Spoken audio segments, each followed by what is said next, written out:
Europe 1. Le journal de 7h sur Europe 1, Christophe Lamar. Bonjour Christophe. Bonjour Dimitri, bonjour à tous. La liesse hier soir au Parc des Princes, point final d'une journée de célébration pour les joueurs du PSG après leur sacre européen.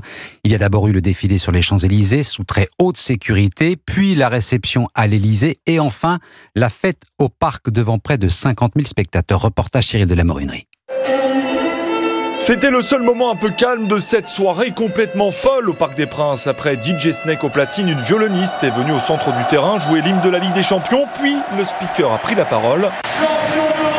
Les joueurs se dirigent alors les uns après les autres vers le podium, ovationnés par 48 000 supporters parisiens en transe, en présence du judoka Teddy Riner, du champion de tennis Novak Djokovic. Vive émotion lorsque la coupe arrive sur le terrain, portée par le capitaine Marquinhos, qui a pris le micro pour exprimer sa fierté. Ça y est, c'est le jour des gloires. Profitez, on est champion d'Europe! Point d'orgue de la soirée, Marquinhos soulève la coupe, des feux d'artifice sont tirés, une soirée qui restera gravée dans la mémoire des supporters. C'est le Parc des Princes, c'est les meilleurs stades de France, on a éteint toute l'Europe. C'était fou, vraiment, c'était une vraie communion avec les joueurs, de les voir là avec la coupe, c'est exceptionnel. Et après ces festivités qui marquent le passage du PSG dans une nouvelle ère, les joueurs vont se reposer avant de repartir à la conquête d'autres titres, notamment le mondial des clubs mi-juin aux États-Unis. La fête au Parc des Princes, hier soir, reportage Cyril de la Morinerie. Et pendant ce temps, à l'extérieur, les tensions ont repris de plus belle. Bonjour Jean-Baptiste Martini. Bonjour à tous. En direct sur Europe 1 ce matin avec nous, les scènes de chaos se sont encore multipliées cette nuit. Oui, et notamment aux abords du Parc des Princes. Là, des barrières jetées sur le périphérique par des émeutiers. On y voit des scooters qui tentent de les éviter, des voitures à l'arrêt quelques mètres plus loin. Là, c'est ça qu'on veut. Deux casseurs s'en prennent à un radar à grands coups de pied, un taxi est même pris à partie. Le conducteur est forcé de descendre, sa voiture est incendiée. Scène de chaos donc tout autour du stade. Des images qui tranchent avec la fête à l'intérieur du Parc des Princes. Des incidents aussi sur les Champs-Élysées où les policiers ont de nouveau fait face à des tirs de mortier. Jean-Baptiste, est-ce que l'on peut dresser le bilan de ce week-end de violence ? Eh bien, pas encore de bilan définitif de cette nuit, mais ce que je peux vous dire, c'est que sur les 202 gardes à vue de samedi soir à Paris, la moitié a été prolongée hier. 10 mineurs vont être présentés à la justice. Un quart des interpellés a été relâché sans suite judiciaire. Et on le rappelle, ce bilan aussi côté force de sécurité, 7 sapeurs-pompiers blessés, ainsi que 22 policiers et gendarmes, dont un placé dans le coma à Coutances dans la Manche. Jean-Baptiste Marty, spécialiste police-justice à Europe 1. On vous retrouve, Jean-Baptiste, dans le journal de 8h. Bilan effarant que vient de nous livrer Jean-Baptiste Marty. C'est aussi la leçon des célébrations qui ont suivi cette victoire historique. Fête populaire et saccage semblent désormais indissociable à Paris comme ailleurs. Agression, pillage et destruction en règle. Le ministre de l'Intérieur convoqué sur le banc des accusés par la France Insoumise et le Rassemblement National qui parle de fiasco sécuritaire.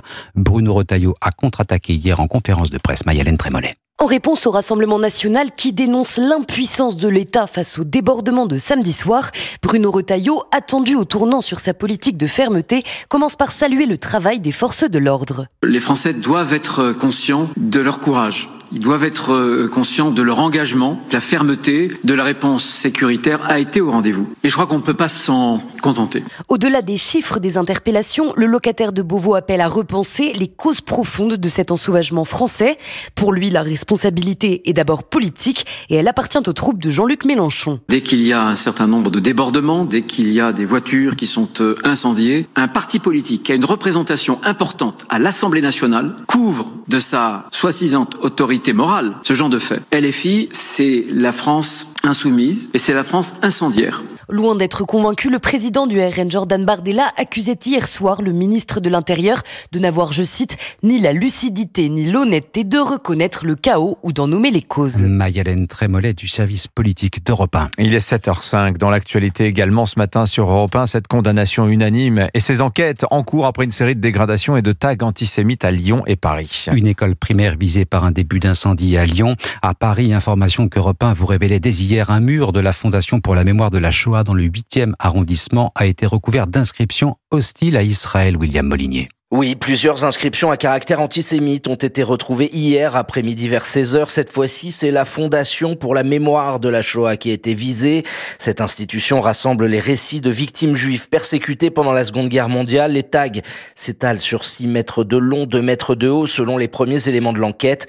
Un ou plusieurs individus y ont écrit « Free Palestine »,« Fuck Israël », ainsi que d'autres inscriptions pouvant, semble-t-il, faire référence à des matricules de déportés. Selon les informations d'Europe, le mur recouvert de tags n'est pas couvert par la vidéosurveillance de la préfecture de police. La police technique et scientifique s'est rendue sur place. Une enquête a été ouverte dans la nuit de vendredi à samedi. C'est le mémorial de la Shoah, 2 synagogues et un restaurant qui ont été aspergés de peinture verte. Aucune revendication n'a été retrouvée sur ces scènes.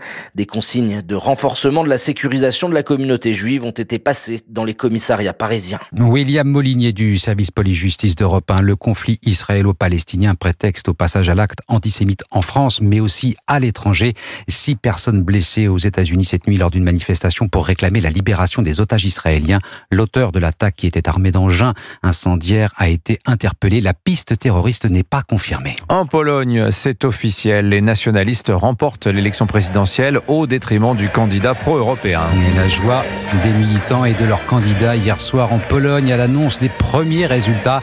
Karol Nawrocki remporte l'élection présidentielle avec près de 51% des voix. Historien et admirateur de Donald Trump, il succède à Andrzej Duda. Les sports, le tennis européen, radio officielle de Roland Garros. Roland Garros 2025, Europe 1, radio officielle. Et il ne reste plus qu'une Française en lice à la porte d'Auteuil. Loïse Boisson va jouer aujourd'hui sa place pour les quarts de finale. La Française de 22 ans dans le rôle de l'arbre qui cache le désert. Elle sera opposée à la 3e mondiale, l'américaine Jessica Pegula. Loïse Boisson qui va découvrir le court central Charles Bouchin. Dans les allées bondées de Roland Garros, Loïse Boisson, inconnue du grand public avant le tournoi, a désormais de nouveaux fans comme Emma. Ça m'a étonné de moi de ne pas connaître une Française déjà, parce que je les suis beaucoup. Maintenant je vais la suivre et c'est trop bien qu'elle soit arrivée en 8e de finale. Delphine, elle, connaissait déjà la Dijonnaise, elle l'a vue jouer à 2 reprises dans son club de Mâcon, alors forcément c'est une fierté de la voir à Roland Garros.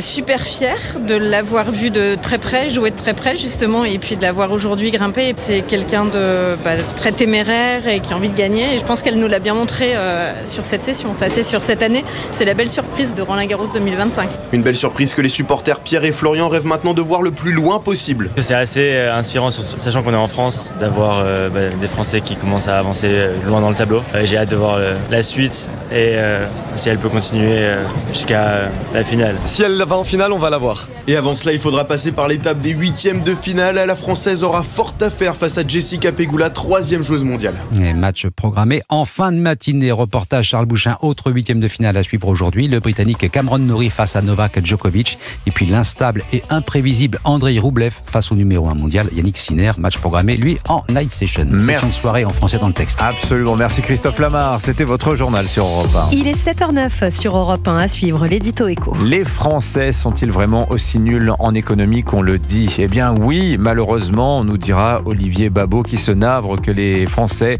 croient plus d'avoir de chances de gagner au loto qu'en bourse. Il nous dira ça dans 10 minutes. Et puis dans un instant, l'invité d'Europe 1 matin. Nous serons en ligne avec le délégué national du syndicat de police Alliance, Éric Henry, pour poursuivre ce bilan sécuritaire catastrophique du week-end post-triomphe du PSG en Ligue des Champions. Il est 7h09 sur Europe 1. Bon réveil à vous.